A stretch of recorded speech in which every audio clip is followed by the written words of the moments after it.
Hi friends, പുതിയൊരു വീഡിയോയിലേക്ക് സ്വാഗതം. ഇന്നത്തെ വീഡിയോ എന്ന് പറയുന്നത് കുഞ്ഞു കുഞ്ഞു വീട്ടുവിശേഷങ്ങൾ, നെയ്യപ്പത്തിൻ്റെ റെസിപ്പി കൂടി ചേർന്ന് വരുന്നൊരു വ്ളോഗാണ് കേട്ടോ. അപ്പോൾ സ്കിപ്പ് ചെയ്യാതെ എല്ലാവരും തന്നെ കാണണേ. ആദ്യമായിട്ട് കാണുന്ന കൂട്ടുകാരൊക്കെ ഉണ്ടെങ്കിൽ സബ്സ്ക്രൈബ് ചെയ്ത് സപ്പോർട്ട് ചെയ്യാനായിട്ട് മറക്കരുത്. അതുപോലെ തന്നെ വീഡിയോ നിങ്ങൾക്ക് ഇഷ്ടപ്പെട്ട് കഴിഞ്ഞാൽ ലൈക്കും ഷെയറും കമൻറ്റും ഒക്കെ ചെയ്ത് സപ്പോർട്ട് ചെയ്യണേ. ഇപ്പോൾ ഉണ്ടാക്കാനായിട്ട് നമ്മൾക്കിവിടെ പച്ചരി തലേ ദിവസം രാത്രി വെള്ളത്തിൽ ഇട്ടിട്ട് കിടക്കുന്നതാണ്. അതിനുവേണ്ടി പച്ചരി ഒന്ന് നല്ലതുപോലെ 2-3 പ്രാവശ്യം കഴുകിയ ശേഷമാണ് വെള്ളം ഒഴിച്ച് കുതിർക്കാനായിട്ട് ഇടുന്നത്. പച്ചരി കുതിർന്ന് വന്നു കഴിഞ്ഞതിന് ശേഷം കഴുകുന്നവരും ഉണ്ട് കേട്ടോ. ഞാൻ ആദ്യം തന്നെ പച്ചരി 2-3 പ്രാവശ്യം കഴുകിയിട്ടേ കുതിർക്കാനായിട്ട് ഇടുകയുള്ളൂ. പിന്നെ ഒറ്റ പ്രാവശ്യം ഒന്ന് കഴുകിയെടുക്കത്തേ ഉള്ളൂ. അങ്ങനെ ചെയ്യുമ്പോഴാണ് കേട്ടോ എളുപ്പമായിട്ട് തോന്നിയിട്ടുള്ളത്. അതുകൊണ്ടാണ് ഇങ്ങനെ ഞാൻ ചെയ്യുന്നത്. എന്താണെങ്കിലും ഇത് നെയ്യപ്പത്തിന് വേണ്ടിയിട്ട് രാത്രി വെള്ളത്തിലിട്ട് കിടന്നു കഴിഞ്ഞാൽ രാവിലെ ആകുമ്പോൾ കുതിർന്ന് നല്ല സെറ്റായിട്ടിരിക്കും.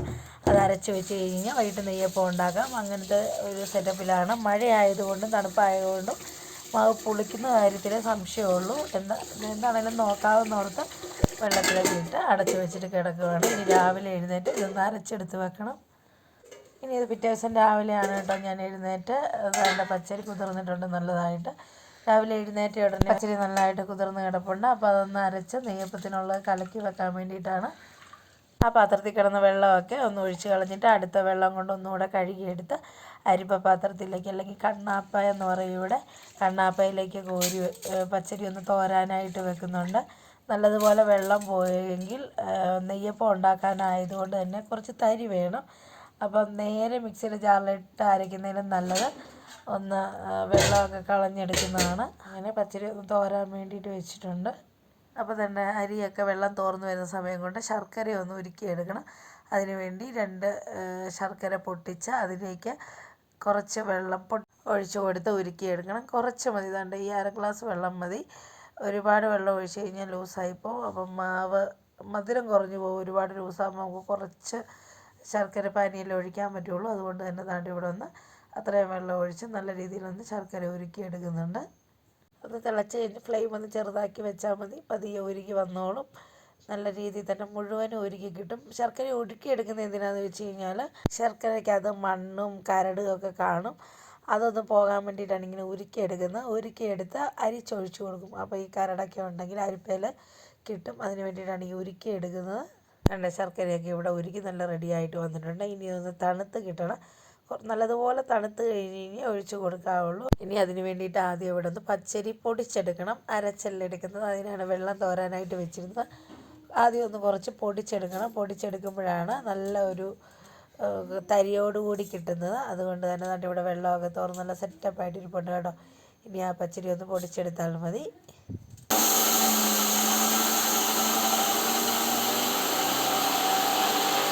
അങ്ങനെ തന്നെ ഇവിടെ പച്ചരി പൊടിഞ്ഞ് വന്നിട്ടുണ്ട്. ഇത്രയും പൊടിഞ്ഞ് കിട്ടിയാൽ മതി കേട്ടോ. ഇനി ബാക്കി ശർക്കരയായിട്ട് അരയ്ക്കുമ്പോൾ സെറ്റായിക്കോളും. കണ്ടോ, ഇത്രയും നല്ല രീതിയിൽ ഇവിടെ പൊടിച്ചെടുത്തിട്ടുണ്ട്. ഇനി അതിലേക്ക് തണുത്ത് വന്നിരിക്കുന്ന ശർക്കര ഒന്ന് അരിച്ചൊഴിച്ച് കൊടുക്കണം. എന്നിട്ട് ഒന്നുകൂടെ ഒന്ന് അരച്ചെടുത്താൽ മതി. അപ്പോഴത്തേനും കറക്റ്റ് ആയിക്കോളും. ഇതിലേക്ക് അരച്ചെടുക്കുന്നതിന് മുമ്പ് കുറച്ച് പഴവും കൂടെ ചേർത്ത് കൊടുക്കണം. പാളയംതോടൻ പഴമാണ് ചേർത്ത് കൊടുക്കുന്നത്. ഞാൻ ഒരു പഴം ഇവിടെ ചേർത്ത് കൊടുക്കുന്നുണ്ട്. ആദ്യം ഞാനോർത്ത് കുറച്ച് ചേർത്ത് കൊടുത്താൽ മതിയെന്ന്. പിന്നെ ഓർത്ത് നല്ല മയം കിട്ടാൻ വേണ്ടിയിട്ടാണ് ഈ പഴം ചേർക്കുന്നത് തന്നെ. അതുകൊണ്ട് തന്നെ ഒരു പഴം മുഴുവനായിട്ട് ചേർത്ത് കൊടുത്തിട്ടുണ്ട്. ഇനി നല്ലതുപോലെ ഒന്ന് അരച്ചെടുത്താൽ മതി. ബാക്കിയുള്ള അരിയും ഇതുപോലെ തന്നെ ശർക്കര ഒഴിച്ച് അരിച്ചെടുക്കണം. മൊത്തത്തിൽ ഒരു പഴം മാത്രം ചേർത്ത് കൊടുത്താൽ മതി. അങ്ങനെ അരിയെല്ലാം അരച്ചെടുത്ത് സെറ്റാക്കി മിക്സ് ചെയ്ത് വെക്കണം. രാത്രിയാണ് അരച്ച് വെക്കുന്നതെങ്കിൽ രാവിലെ നെയ്യപ്പം ഉണ്ടാക്കാൻ പറ്റും. അതല്ല രാവിലെയാണ് അരച്ച് വെക്കുന്നതെന്നുണ്ടെങ്കിൽ വൈകിട്ട് നെയ്യപ്പം ഉണ്ടാക്കാൻ പറ്റും സാധാരണ രീതിയിൽ. പക്ഷേ ഇപ്പോൾ തണുപ്പായതുകൊണ്ട് അത്ര ഉറപ്പൊന്നുമില്ല കേട്ടോ. ഇനി പൊളിച്ച് വരണം, വന്നാൽ മാത്രമേ നമുക്ക് നെയ്യപ്പം ഉണ്ടാക്കി വെക്കാനായിട്ട് പറ്റുള്ളൂ. എന്താണെങ്കിലും ഞാനിതിവിടെ രാവിലെ ഒരു 5:30 സമയത്താണ് കലക്കി വെച്ചിരിക്കുന്നത്. എന്താകുമെന്ന് നോക്കാം. അവിടെ ഇരിക്കട്ടെ. ഒന്ന് പൊളിച്ച് വരാൻ വേണ്ടിയിട്ട് വെച്ചിട്ടുണ്ട്. ഇന്നത്തെ കാലാവസ്ഥയാണ് കേട്ടോ, നല്ല വെയിലെന്ന് പറഞ്ഞാൽ നല്ല വെയിലാണ്. തുണികൾ ഒരുപാട് അലക്കിയിട്ടത് കിടപ്പുണ്ടെന്ന് ഉണങ്ങിയെടുക്കാനായിട്ട്. അതുകൊണ്ട് തന്നെ പെരയുടെ മണ്ടയിലും മുറ്റത്തും എല്ലാം നിറയെ തുണികളിട്ട് ഒന്ന് ഉണക്കിയെടുക്കുമായിരുന്നു. ഇന്ന് 2 ദിവസം വെയിലാണ്. നാളെ ഉറപ്പായിട്ടും മഴയായിരിക്കും കേട്ടോ. അതാണിങ്ങനെ കാലാവസ്ഥ മാറിയും മറിഞ്ഞും നിൽക്കുകയാണ്. എന്താണെങ്കിലും ഉള്ള സമയം കൊണ്ട് ഞാൻ മുഴുവൻ തുണികളും ഉണക്കിയെടുത്തു. നമുക്ക് വിശ്വസിക്കാവുന്ന വെയിലാണ്. കാരണം ഇടയ്ക്ക് മഴ പെയ്തതൊന്നും അല്ല. രാവിലെ തൊട്ട് വൈകിട്ട് വരെ ഒരേപോലെ തന്നെ നിന്നു. നല്ല വെയിലായതുകൊണ്ട് തുണി മുഴുവനും ഉണങ്ങി കിട്ടി. നടന്നപ്പോൾ അമ്മച്ചി വന്നു. അമ്മച്ചിയോട് വർത്താനമൊക്കെ പറഞ്ഞ് കുറേ നേരമായിട്ട് ഇരുന്ന് കേട്ടോ. അമ്മച്ചി പോകാറായപ്പോഴാണ് ഈ വീഡിയോ എടുക്കുന്ന കാര്യം ഓർത്ത് അതുകൊണ്ട് തന്നെ അമ്മച്ചിയെ പിടിച്ച് നിർത്തിയതാണ് ഞാൻ വീഡിയോ എടുത്തതാണ്. അമ്മച്ചി എന്തോ ഫോണിൽ തപ്പിക്കൊണ്ടിരിക്കുക. മക്കൾ സ്കൂൾ വിട്ട് വരുന്നതിന് മുമ്പ് അമ്മച്ചി മുങ്ങാനുള്ള പരിപാടിയായിരുന്നു കേട്ടോ. എന്നാൽ അമ്മച്ചി ഇറങ്ങുന്ന സമയത്ത് തന്നെ മക്കൾ വന്നു. എന്നാടി ഇത് യൂണിഫോം കിട്ടിയല്ലേ?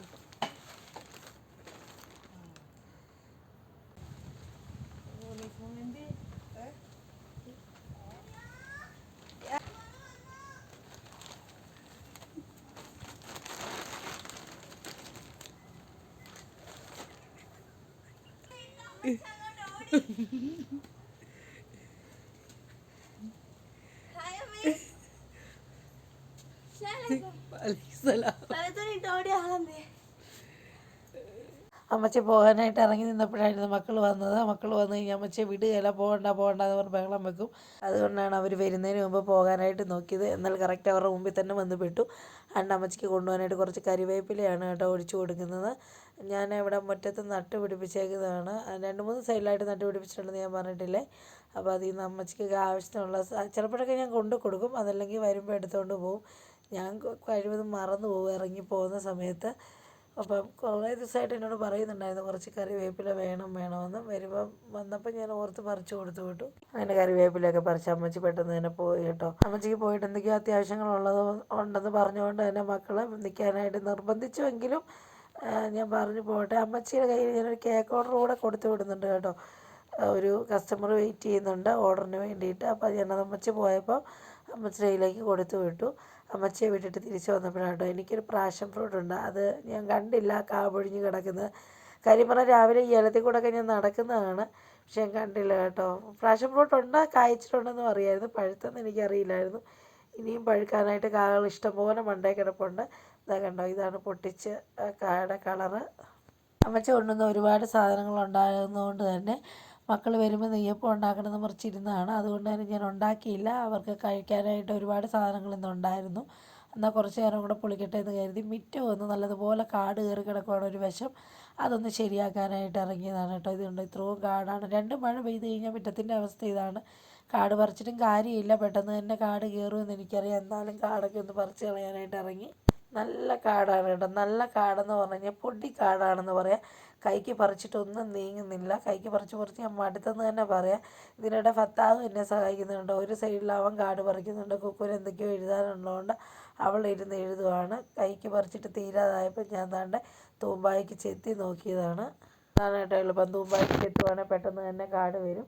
അതിനിടയ്ക്കാണ് നമ്മുടെ ബാത്റൂമിൻ്റെ മണ്ടയിലേക്ക് ഒടിഞ്ഞു വീണ് കിടക്കുന്ന ഒരു വാഴക്കൊല പഴുത്ത് തുടങ്ങിയത് കണ്ടു കേട്ടോ. അതും ഇങ്ങനെ വലിച്ചെടുത്ത് കുറേ വാഴക്കൈയൊക്കെ വെട്ടി ദൂരെ കളഞ്ഞു. അങ്ങനെ നല്ല കുറച്ച് നേരം കഷ്ടപ്പെട്ടപ്പോൾ നല്ല വൃത്തിയായിട്ട് കിട്ടി കേട്ടോ.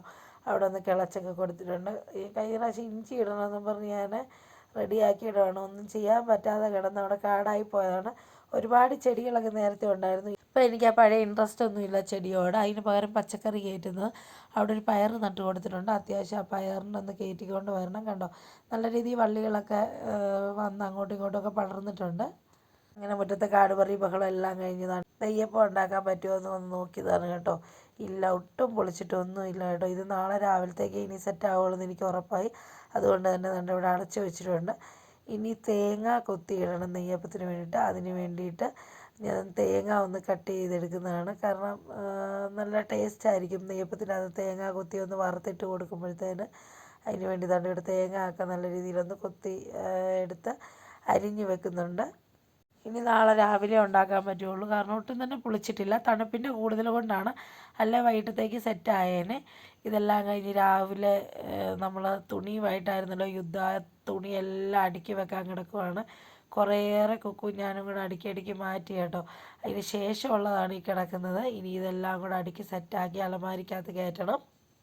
എല്ലാം കഴിഞ്ഞിട്ട് പിറ്റേ ദിവസം രാവിലെയാണ് കേട്ടോ. പിറ്റേ ദിവസം രാവിലെ എന്ന് പറയുമ്പോൾ കാക്കൂന് ചോറ് കൊണ്ടുപോകണമായിരുന്നു. ചോറും കാപ്പിയും എല്ലാം റെഡിയാക്കിയ ശേഷമാണ് ഇപ്പം മാവൊക്കെ പൊളിച്ച് നല്ല സെറ്റപ്പായിട്ടാണ് കേട്ടോ ഇരുന്നത്. ഇനി ഇതിലേക്ക് മധുരത്തെ ബാലൻസ് ചെയ്യാൻ വേണ്ടി ഞാനൊരല്പം ഉപ്പിട്ട് കൊടുക്കുന്നുണ്ട് കേട്ടോ. ഒരല്പമേ ഇടുന്നുള്ളൂ. എന്നിട്ട് നന്നായിട്ടൊന്ന് ഇളക്കി കൊടുക്കുന്നുണ്ട്, ഉപ്പ് നല്ലതുപോലെ ഒന്ന് പിടിക്കുവാൻ വേണ്ടിയിട്ട്. ഇനി ഇതിലേക്ക് ഒഴിച്ച് കൊടുക്കുന്നത് തേങ്ങാപ്പാലാണ് കേട്ടോ. ഒരു 2-3 ചിരവ തേങ്ങ തിരുമിയിട്ട് അതിൻ്റെ ഒന്നാം പാൽ, അതായത് അല്പമേ കാണുകയുള്ളൂ കേട്ടോ, അത് മാത്രമേ ഒഴിച്ച് കൊടുക്കുന്നുള്ളൂ. ഇതൊന്ന് ടേസ്റ്റ് കൂടുവാൻ വേണ്ടി നമ്മൾ ചെയ്യുന്നതാണ്. അപ്പം മയവും കിട്ടും നല്ലതുപോലെ. അതിന് വേണ്ടിയിട്ട് നെയ്യപ്പം ഉണ്ടാക്കുന്നതിന് മുമ്പായിട്ട് ഒരല്പം തേങ്ങാപ്പാൽ കൂടി ഒഴിച്ച് കൊടുക്കും. അല്പമേ ഒഴിച്ച് കൊടുക്കുകയുള്ളൂ, ഒരുപാടില്ല. നിങ്ങൾ കണ്ടല്ലോ, 1 ടേബിൾ സ്പൂൺ വരും, അത്രേ ഉള്ളൂ. ഇനി ആ അരിഞ്ഞ് വെച്ചിരുന്ന തേങ്ങ കൂടി ഒന്ന് വറുത്തെടുക്കണം. അതിന് വേണ്ടിയിട്ട് ഇതാണ് തേങ്ങ ഇവിടെ ഇട്ട് കൊടുത്തിട്ടുണ്ട്. തേങ്ങ വറന്ന് വരുന്ന സമയം കൊണ്ട് ഇതാണ്ട് ജീരകവും ഏലക്കായൊക്കെ പൊടിച്ച് വെച്ചിരിക്കുന്നതാണ് കേട്ടോ, അതുകൂടി ഇവിടെ ഇട്ട് കൊടുത്തിട്ടുണ്ട്. ഇനി നന്നായിട്ടൊന്ന് മിക്സ് ചെയ്തെടുക്കണം. അപ്പോഴേക്കും തേങ്ങ ഒക്കെ വറുത്ത് മൂത്ത് വന്ന് സെറ്റായിട്ടുണ്ട് കേട്ടോ. അതെല്ലാം കോരി എടുത്ത ശേഷം ദാണ്ട് ഇവിടെ നെയ്യപ്പത്തിനുള്ള പാം ഓയിലാണ് ഒഴിച്ച് കൊടുക്കുന്നത്. നല്ലതുപോലെ ഒന്ന് തിളച്ച് വരാൻ വേണ്ടിയിട്ട് ആവശ്യത്തിന് പാം ഓയിൽ ഒഴിച്ച് കൊടുത്തിട്ടുണ്ട്. ഇനി ഇതിലേക്ക് ദാണ്ട് ഒരു തവി മാവെടുത്ത് കുറേശ്ശെ ഒഴിച്ച് കൊടുത്താൽ മതി. ഒരുപാട് ഒഴിച്ച് കൊടുക്കണ്ട. ഒരു തവി ഫുൾ ഒഴിച്ച് കൊടുത്തില്ലെങ്കിലും കുഴപ്പമില്ല. ഞാൻ ആദ്യത്തെ ആയതുകൊണ്ട് ഒന്ന് ഒഴിച്ച് നോക്കിയതാണ് കേട്ടോ. ഞാൻ ഇനി ചുടുന്നതിനൊക്കെ ഒരു തവി ഫുള്ള് മാവ് ഒഴിച്ചിട്ടില്ല. പെട്ടെന്ന് തന്നെ പൊന്തി വരും. നെയ്യപ്പത്തിന് നല്ല കുഴിവുള്ള തവിയിൽ നല്ല കുഴിച്ചൊഴിച്ച് കൊടുത്താൽ മതി. ഇരുമ്പ് ചീനിച്ചട്ടിയാണ് ഏറ്റവും ബെറ്റർ. ഇനി അതിനെ തിരിച്ചിട്ട് ഒന്ന് വേവിച്ചെടുക്കണം. 2 സൈഡും തിരിച്ചും മറിച്ചും ഇട്ടാണ് കേട്ടോ വേവിച്ചെടുക്കുന്നത്. അടിപൊളി നെയ്യപ്പമാണ്. അങ്ങനെ തന്നെ ഇവിടെ ഓരോന്നായിട്ട് ചുട്ടെടുക്കാൻ പറ്റുള്ളൂ കേട്ടോ. നമുക്ക് 2 എണ്ണമായിട്ട് വേണം ചെറുതാക്കിയാൽ ചുട്ടെടുക്കാം. അപ്പോൾ ഒരുപാട് ചെറുതായിപ്പോവും. അതുകൊണ്ട് തന്നെ ചട്ടിയും ചെറുതല്ലേ, അതുകൊണ്ട് തന്നെ ഓരോ നെയ്യപ്പത്തിനും മാവ് ഒഴിച്ച് കൊടുത്ത് അതാണ്ട് ഇവിടെ ചുട്ടെടുക്കുന്നുണ്ട്. ഞാൻ വേണ്ട നേരത്തെ ഇങ്ങനെ തന്നെ നെയ്യപ്പം ഉണ്ടാക്കിക്കൊണ്ടിരുന്നത് നല്ല മയമാണ്. നമുക്ക് പുളിക്കാനായിട്ടുള്ള താമസം മാത്രമേ വന്നുള്ളൂ. നെയ്യപ്പത്തിന് മയവും മധുരവും ഒക്കെ ഉണ്ടായിരുന്നു. അടിപൊളിയാണ് കേട്ടോ. നിങ്ങൾ ആരെങ്കിലും ഇങ്ങനെയല്ല നെയ്യപ്പം ഉണ്ടാക്കുന്നതെങ്കിൽ ഇങ്ങനെ ഒന്ന് ഉണ്ടാക്കി നോക്കണം കേട്ടോ. അടിപൊളി ടേസ്റ്റാണ്. ടേസ്റ്റ് മാത്രമല്ല കേട്ടോ, നല്ല മയമാണ്. എന്നാണ് ഞാനിവിടെ കാണിച്ചു തരാം. മുറിച്ച് കണ്ടോ, ഞാൻ എൻ്റെ കൈ പിടിക്കുമ്പോൾ തന്നെ അറിയാം നല്ല സോഫ്റ്റ് ആണെന്ന്. കണ്ടോ, ഞാൻ ചൂടില്ലാത്ത ഒരെണ്ണം എടുത്ത് പൊട്ടിക്കാനായിട്ടാണ് കേട്ടോ. ബാക്കി എല്ലാത്തിനും നല്ല ചൂടാണ്. കണ്ടോ, നല്ല മയം, നല്ല ഉള്ളൊക്കെ വെന്തിട്ടുമുണ്ട്. സാധാരണ നമ്മൾ ധൃതി കൂടി ചൂട് കൂട്ടിയൊക്കെ വെക്കുമ്പോൾ തീയെ കൂട്ടിയൊക്കെ വെക്കുമ്പോഴത്തേന് വേവാതെ പോവും. ഞാനിവിടെ തീയൊക്കെ കുറച്ച് വെച്ചാണ് വേവിച്ചെടുത്തത്. അതുകൊണ്ട് തന്നെ മുഴുവൻ നെയ്യപ്പവും ചുട്ടെടുത്തിട്ടുണ്ട് കേട്ടോ. നല്ല മയവും നല്ല മധുരമൊക്കെ ഉണ്ട്. പിന്നെ ഈ കറുപ്പ് കളർ വരണമെങ്കിൽ ശർക്കര വാങ്ങിക്കുമ്പോൾ കറുത്ത ശർക്കര നോക്കി വാങ്ങിക്കണം. ശർക്കര 2-3 സൈസ് ഉണ്ട്. ഞാൻ പ്രത്യേകം കറുത്ത ശർക്കര തന്നെ നോക്കി വാങ്ങിച്ചതാണ് കേട്ടോ. അതാണ് ഇത്രയും കറുപ്പ് കളർ വന്നിരിക്കുന്നത്. അപ്പോൾ ഇന്നത്തെ വീഡിയോ ഇത്രയൊക്കെ തന്നെ ഉള്ളൂ കേട്ടോ. നിങ്ങൾക്ക് ഇഷ്ടപ്പെട്ട വീഡിയോ ലൈക്ക് ചെയ്യാനും ഷെയർ ചെയ്യാനും കമൻറ്റ് ചെയ്യാനും ഒന്നും മറക്കരുത്. അതിൽ കൂടുതൽ വിശേഷങ്ങളൊക്കെ ആയിട്ട് അടുത്തൊരു വീഡിയോയിൽ കാണും വരെ ബൈ ബൈ.